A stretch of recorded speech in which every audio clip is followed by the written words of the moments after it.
Մեծ շեշտ պետք է դնենք իհարկե դեղին կամ դեղնակարմրավուն մրգերի վրա, այսպես ասեմ, այսինքն դեղձը, ծիրանը, սեխը, ինչպես նաև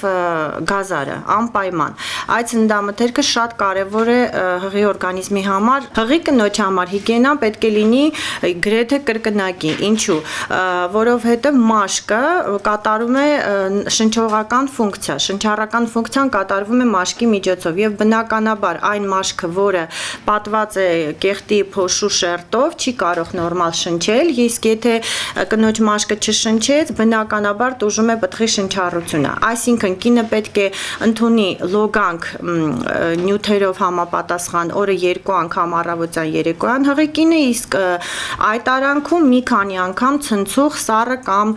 գոլ ջրով անպայման հատկապես ամառային շրջանում։ Պետք է սահմանափակել արևային լոգանքների քանակը միանշանակ սահմանափակել, եթե հղի կնոջ մոտ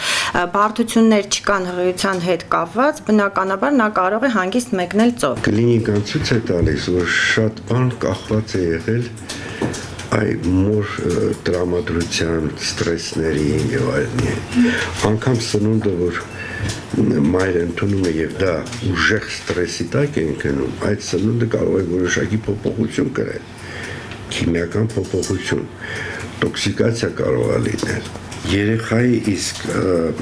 ծնունդը պայմանավորված է 3 ցանկությամբ եւ այդ ցանկությունը արդեն իսկ բջջի մեջ կա։ Մոր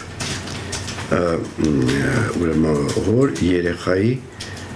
այդ 3-ի ցանկությամբ պետք է լինի։ Եթե որևէ մեկը պակասում է, երեխան